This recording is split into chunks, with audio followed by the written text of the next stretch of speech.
Yoko looked at both of them excitedly, but in return, Angfa and Faye looked surprised at Yoko. Yoko turned her body around and walked in. Faye walked away from Angfa and headed for the stairs. Yoko, who was back sitting on the sofa, just stared at Faye, who started to go up.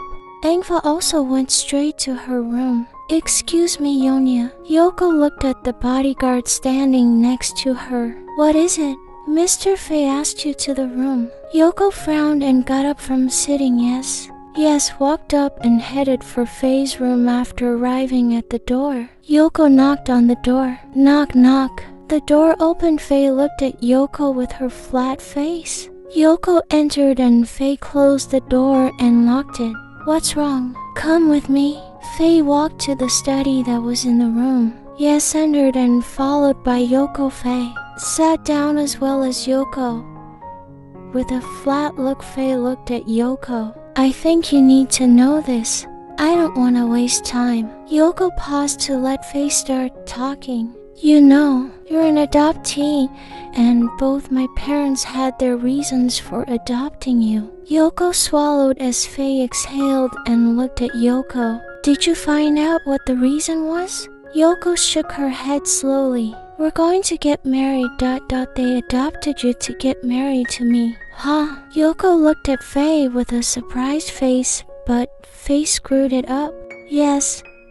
She got up from sitting and took a piece of paper and put it in front of Yoko. Yoko took the paper and read, "Faye's agreement. You must obey ya. The contents of the letter of agreement. Faye and Yoko, after Menaka first party and the second party, must sleep in one bed. First party Faye and second party Yoko." Yoko continued to read the agreement that Faye made. "The second party must prepare the needs of the first party. The second party cannot interfere in the second party's affairs. And the second party who serves the first party. The second party can do anything but with the first party's permission." Yoko dropped the paper and stared at Faye. "You can't refuse." Faye spoke so loudly that Yoko looked at Faye with a flat face. "I can't accept this deal.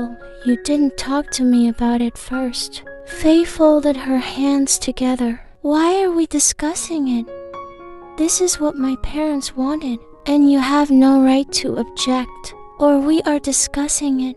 Faye spoke so seriously. Yoko silently looked at the paper that she had put on the table. In her opinion, this was unfair. Hand bunches. With a heavy heart, Yoko took the pen and signed the agreement. After finishing, Yoko looked at Faye. Yoko got up and wanted to leave, but Faye stopped her. "You easily signed. This means that now we are officially married. Starting tonight, you have to sleep in my room." Yoko turned to look at Faye, surprised. Faye also looked at Yoko. "Yes."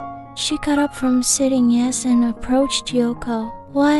Only separate. This is our wedding, so don't look at me like that." After saying that, Faye walked out, leaving Yoko with a lot of questions in her brain. Yoko walked out of Faye's room and past the bed and towards the exit. "Wait." Yoko turned and looked at Faye. Faye approached Yoko. "Our relationship is only on paper, so don't expect much. And keep your attitude. You're this Menaka." Yoko looked at Faye in disbelief. "What do you mean? Do you think this is a joke? You made a letter of intent, and after I signed it, and you said we were done." Faye folded her arms. "Yes, we did, so what do you mean by a joke? The letter of intent?" Yoko looked away. "You should know that my parents adopted you to be with me. No matter how old you are, if I'm who you say I am, then you must obey me." Yoko stared at Faye with the saucer. "Why are you doing this to me when Momi and Didi are gone and you want to take their word for it? If that were both women... It can't be." Yoko's eyes would water. Faye Masi with a nonchalant attitude. "Yes, I just obey what they say. Anyway, they've raised you, so you have to obey. Yes." Yoko was silent as she slowly turned around to open the door and walk out. Yoko entered the room and caught her breath. She walked slowly to the bed and lay there. Faye came out looking for Angfa, but the bodyguard said that Angfa was out. Without being asked, Faye already knew who Angfa was meeting. Lai walked to the dining table where everything was prepared for dinner. Laya looked around. You know, Yoko, it's dinner time. A waiter standing next to Faye sat down and walked towards the tanga and towards Yoko's room. I knocked on the door quite loudly and waited a bit, but Yoko did not open the door. The waiter turned the doorknob and entered to find Yoko asleep on the bed quietly. He went back out and closed the door. The maid went downstairs and approached the dining table. Sorry, Mr. Yonya, Yoko is taking a break. Faye did not answer. She began to eat the food that had been provided. Faye put down the spoon when the food on her plate was finished. She reached for the glass filled with water and took a sip, after which Faye got up and went up. She walked to Yoko's room, opened the door and turned on the lights. Yoko walked slowly towards the bed. Yoko was completely asleep. Faye walked around Yoko's room looking at Yoko's food and belongings. Aya went to Rion's desk and leaned against it. Yoko opened her eyes and found Faye staring at her. You forgot your duty. Slowly Yoko got up to sit looking at Faye. Faye approached at the same time as Yoko, who wanted to get out of bed. Where are you going? Faye held Yoko's hand that would pass through you. Yoko looked at your wrist that was held by Faye and looked back at Faye, who put a flat face on you. You just calm down, I won't run away. Let go of your hand. Yoko pulled his hand tight enough, but Faye's strength was greater than you. I asked, where are you going? Bathroom. Let go. Faye let go of your hand and let Yoko head for the bathroom. Faye came out of the room and found the bodyguard ready to knock on the door. What's wrong? Sorry, sir, there's someone waiting for you. Faye walked to the stairs and went down. Angfa stared at Faye's arrival. What's wrong? Faye was annoyed that Karen was mistaken, so she walked over to the sofa and sat down opposite. Charlotte doesn't want her stuff delayed. Faye looked at Angfa. Fine, we'll send the goods anyway. Tom gave me the news that the two policemen were trapped. Faye leaned back on the sofa. The situation is unstable. From tomorrow, the police will search the area. Make sure the two policemen who were trapped do not die. Angfa shook her head and sent a message to Tom to take care of everything. Yoko came downstairs and the vessel headed for the dining table. Handsome cared for Angfa and Faye as Yoko chose to eat alone. What happened to why? Angfa asked Faye, but Faye had no intention of answering Angfa's question. Yoko finished dinner and got up and headed for the second floor. Faye stood up from her seat and left Angfa in the living room alone. Yoko entered Faye's room. Karen on Faye's orders, both of them started sleeping in the same bed tonight.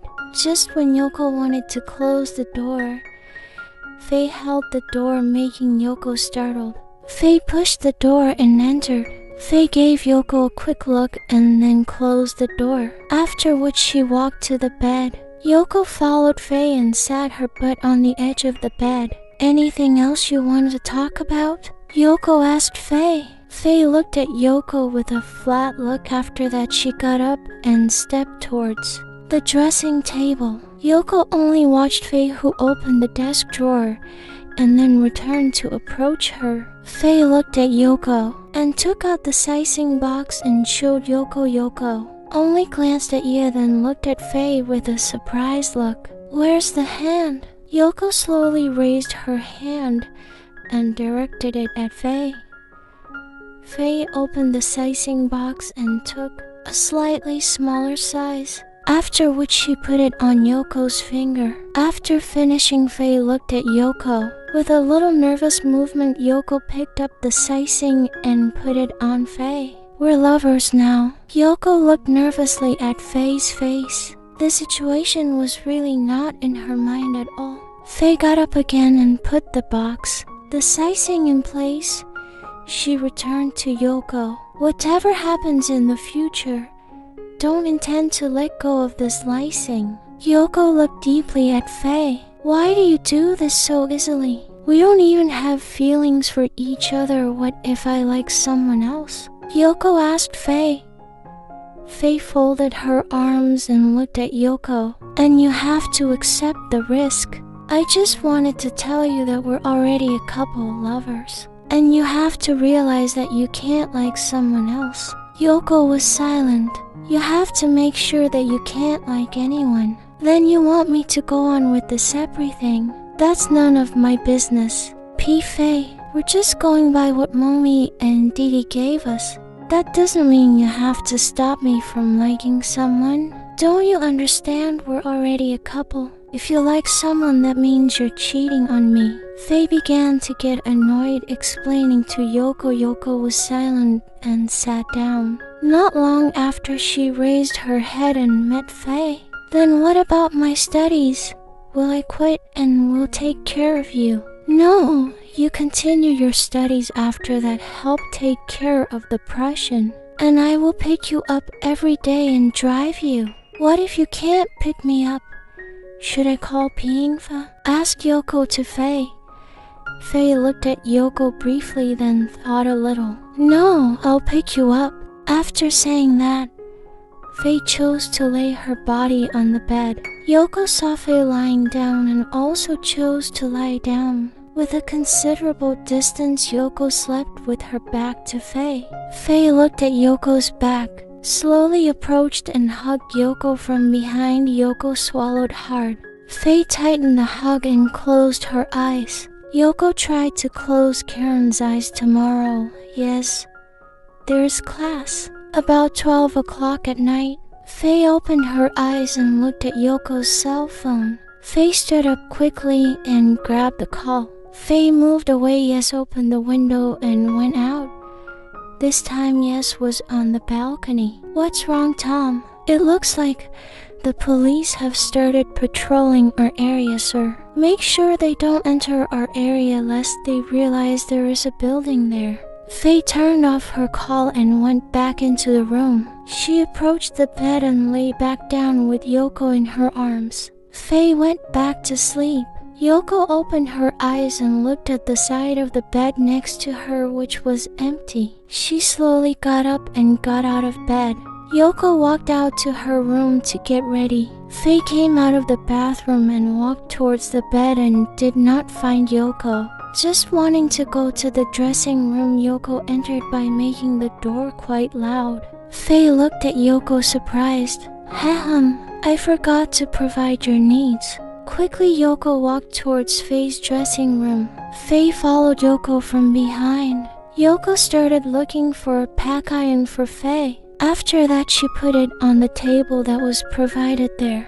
Faye approached the pack iron provided by Yoko and started wearing it. Yoko came out of Faye's room and went to her room to start preparing her. The three of them began to eat breakfast together. Faye and Yoko sat next to each other while Engfa faced Faye. Do you have class today? Engfa asked Yoko. Yoko gave Engfa a glance and then nodded her head.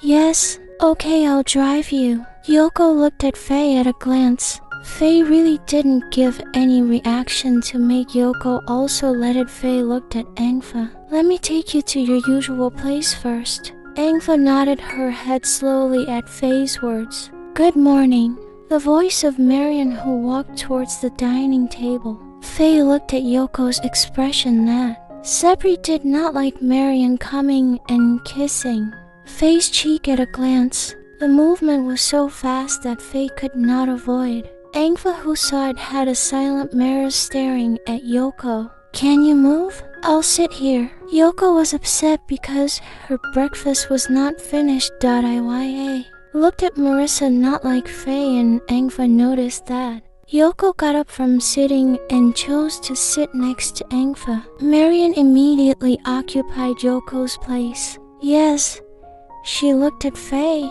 caring for Faye who was eating.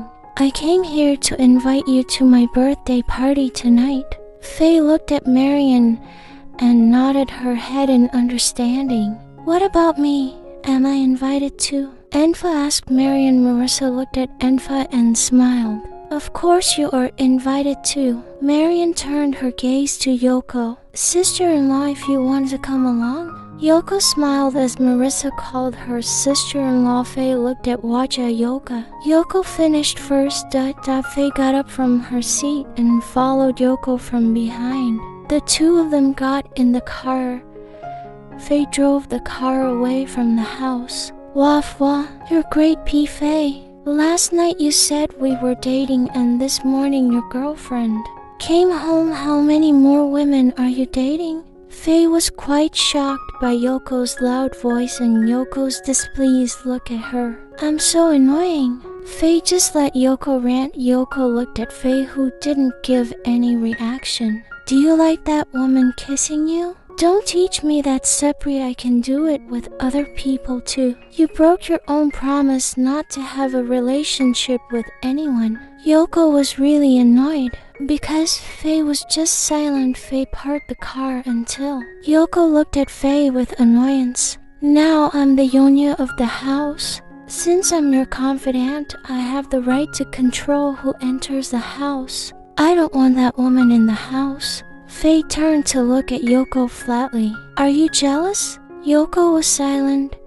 She opened the door and got out of Faye's car. After seeing Yoko disappear from her sight, Faye drove the car away from the campus area. Her destination was the office, then the warehouse. Angfa parked the car at a small restaurant and got out and walked in to try to find Charlotte.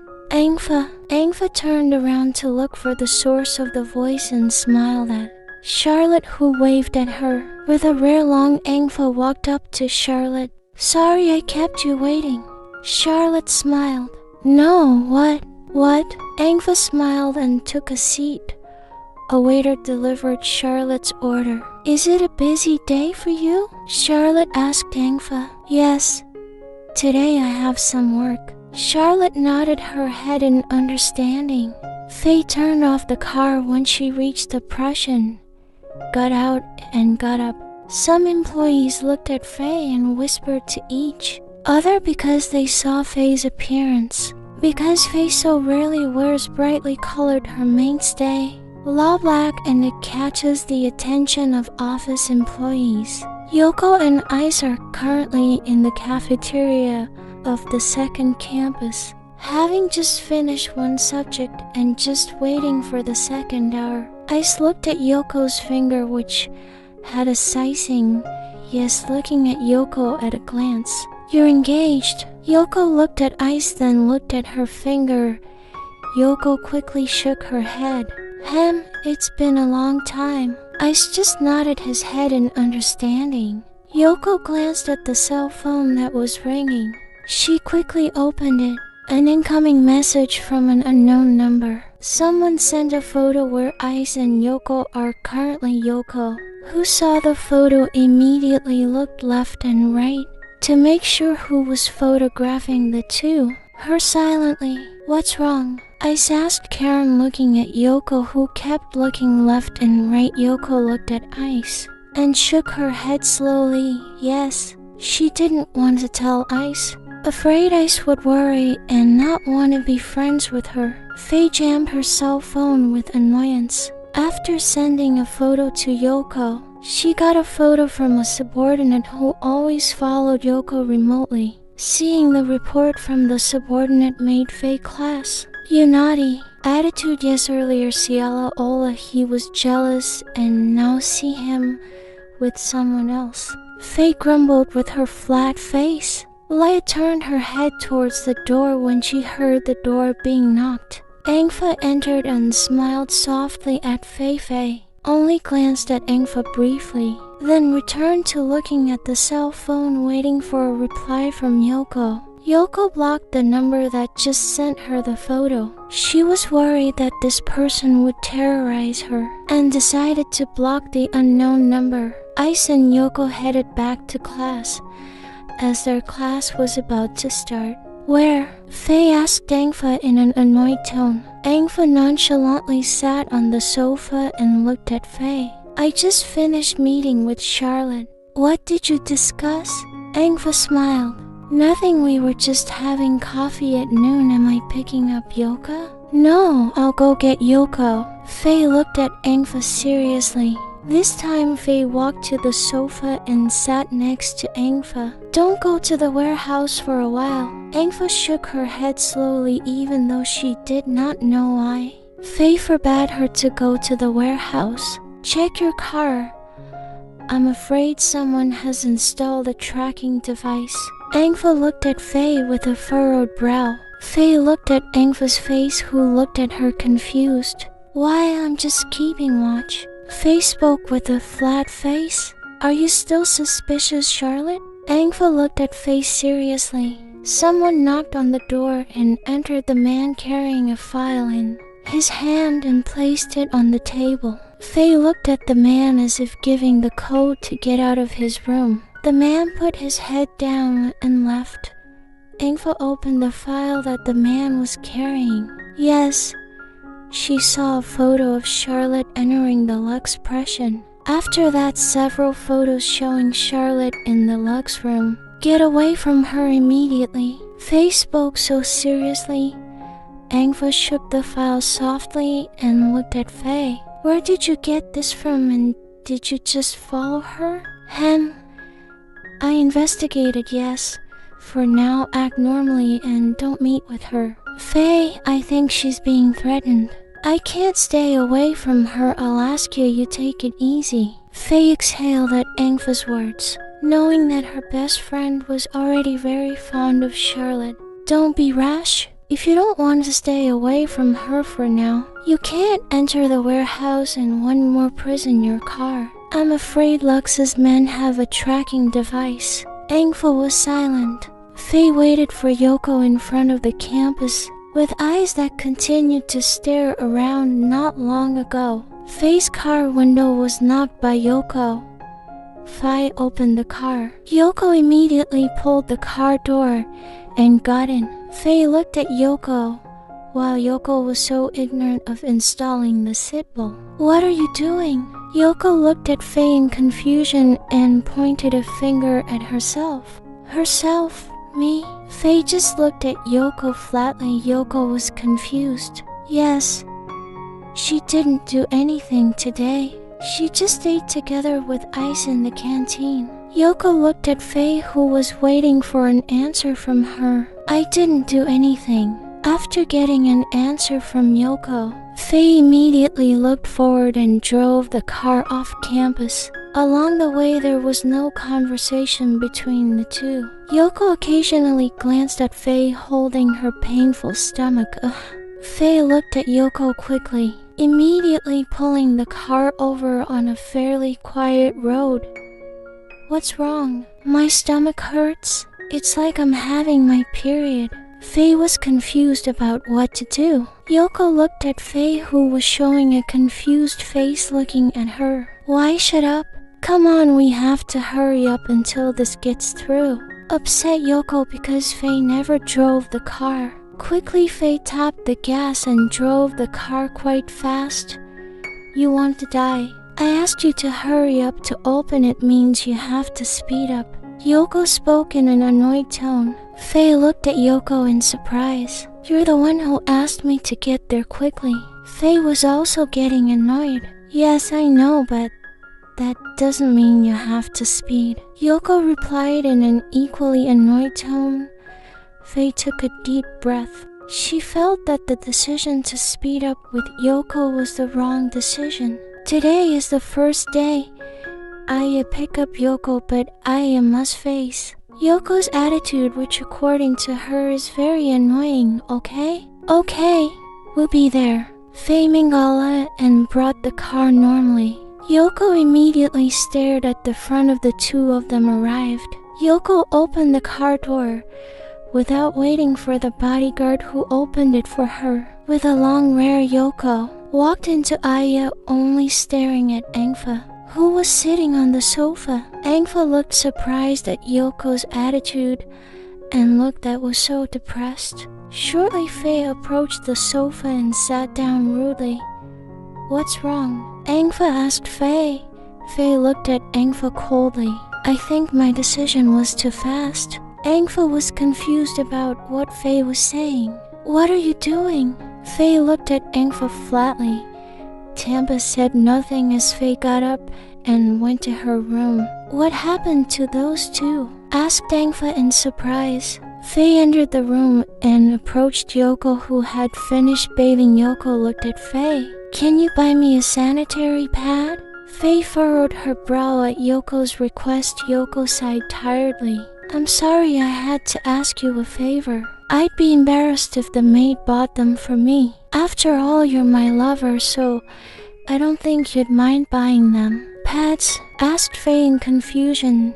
Yoko shook her head quickly. "Yes, pads. Hurry up and buy them for me." "I don't know what that is. You just ask the waiter." Yoko frowned at Faye. Faye looked away as Yoko looked at her probingly. "Well, you don't know sanitary napkins?" After that, Faye went into the bathroom and left Yoko frozen in place. Yoko couldn't stop thinking. Quickly out of the room and down to the first floor. Angfa looked at Yoko, who approached her. Yoko sat staring at Angfa. Annoying.